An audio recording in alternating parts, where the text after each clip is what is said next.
Anything you need, Commander? Just trying to get a sense of where the crew's at. Thoughts? Is this an official evaluation, Commander? Or off the record? Like I've got time to write you up. You have something you want to say, feel free. Fair enough. Truth is, there's something wrong with all of this. This Saren is looking for records on some kind of galactic extinction, but we can't get backup from the Council? Sorry, Commander. There's writing on the wall here, but someone isn't reading it. We've got our orders. Belly aching won't change them. I hear you. It just seems like a group that's been around as long as the Council should see this coming. Sorry if I got too informal. Protocol wasn't a big focus back in Bot. Tell me about it. Biotic acclimation and temperance didn't last past the airlock. To the kids they hauled in, it was brain camp. Sorry, hauled in is unkind. We were encouraged to commit to an evaluation of our abilities so an understanding of biotics could be compiled. There are worse results of accidental exposure to Element Zero in the womb. Beats the brain tumors some kids grew up with. I heard all about that. How companies would arrange accidents to expose people to Element Zero. There was never any proof of that. It's not what happened in my case, anyway. My mother was downwind of a transport crash. It was before there were human biotics, a little after the discovery of the Martian ruins. It only gets iffy around 63 when Kinetics was running out of first-gen subjects. Until then, they'd relied on accidentals. Bunch of guys in suits show up at your door after school, and next thing you know, you're out on Jump Zero. Jump Zero is Gagarin Station, right? What's it like? Yeah, that's the official name. Biggest and farthest facility we had for decades. Right on the termination shock, the outer edge of the solar system. It's where they did all the Goose Chase FTL research before we caught on to using mass effect fields. It was a sterile research platform when I was there. There were other kids in the same boat, right? At least you weren't alone out there. That's true. We did have a little circle that'd get together every night before lights out. We didn't have much to do, though. It was a research platform then, and Kinetics kept Jump Zero off the extranet to prevent leaks. You were all teenagers. I'm sure you found other ways to occupy the time. I'm not the sort who does that kind of thing, Commander. Not lightly, anyway. There was a girl I spent a lot of time with, but we kept our clothes on. Rana. She was from Turkey. Her family was very rich. But she was smart and charming as hell. Beautiful, but not stuck up about it. I think you'd have liked her. Sounds like she was special to you. She was. Maybe she felt the same.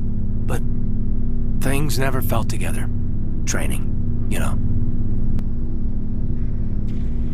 You know of any intentional exposures for certain? No one knows. Doesn't mean they didn't happen. As big as the exposures were, it was hard to track down accidentals.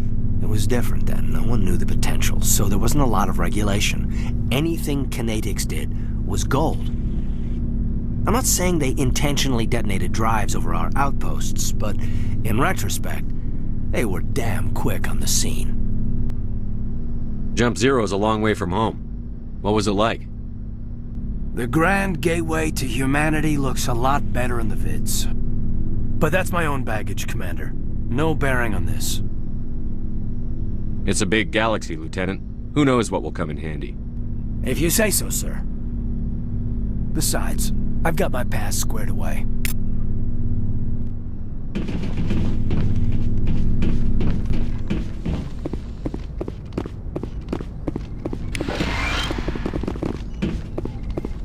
Yes, Commander? Is there something you need? I should go. Goodbye, Commander.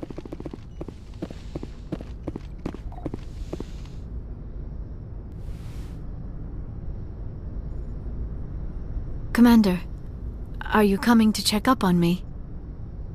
You look much better. How are you feeling? Dr. Chakwas assures me I am going to be fine. I was impressed with her knowledge of Asari physiology.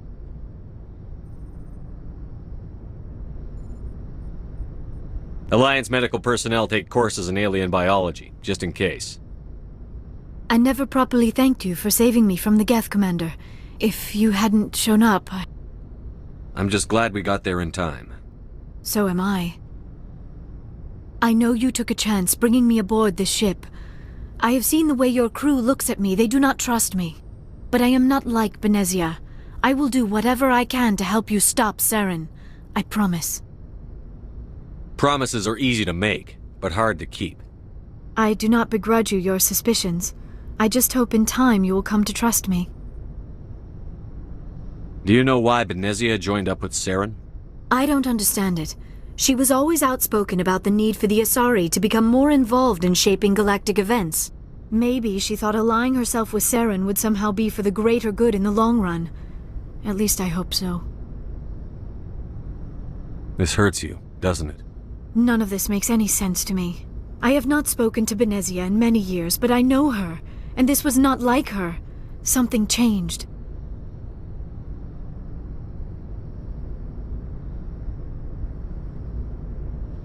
I'd like to know more about the Asari. We were the first species to discover the Citadel. We were instrumental in forming the Council, and we always strive to be the voice of peaceful cooperation in galactic disputes. My people believe we are all part of a single galactic community. Each species contributes something to the greater whole. Although we seek to understand other species, it seems few of them seek to understand us. The galaxy is filled with rumors and misinformation about my people. Like what? Most of the inaccuracies are centered around our mating rituals. My species is monogendered. Male and female have no real meaning for us. We still require a partner to reproduce. This second parent, however, may be of any species and any gender. I don't understand. Your species can mate with anyone? Mating is not quite the proper term, not as you understand it. Physical contact may or may not be involved, but it is not an essential element of the union. The true connection is mental. Our physiology allows us to meld with other beings. We can touch the very depths of their minds. We explore the genetic memory of their species. We share the most basic elements of their individual and racial identities. We then pass these traits on to our daughters. It is how we learn to grow as a species and how we develop a greater understanding of other races. What happens to your partner after the union? Every relationship is different. Some unions are a single encounter with both parents parting ways afterwards. Others can be more long-term. Sometimes an Asari and her partner will stay together for many decades. Do you know who Matriarch Benezia chose as her partner? She rarely spoke of her partner. Though I know my father, if you want to use that term, was another Asari. I thought you always needed another species to serve as one of the parents. Think about it, Shepard. If we were not able to mate with our own species, we would have died out long before we ever mastered spaceflight and left our homeworld. Union with our own kind is no longer common, not for the purposes of reproduction. Most Asari believe it weakens our species. Asari daughters inherit racial traits from the father species. If both parents are Asari, then nothing has been gained, or so conventional wisdom would hold. I am what is sometimes called a pureblood. Though no Asari would ever be cruel enough to say the word to my face, it is a great insult among my people. It is possible Benezia's partner was embarrassed by their union. She may have been too ashamed to publicly acknowledge me as her offspring.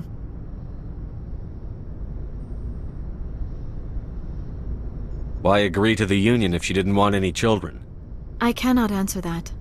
This is all speculation on my part. It is possible she wanted to be part of my life, but something happened to her before she had the chance. Benezia never spoke of her partner. Whatever happened, it caused her too much pain to dwell on it. She raised me by herself, though that is not uncommon. Many Asari raise their children alone, particularly if the father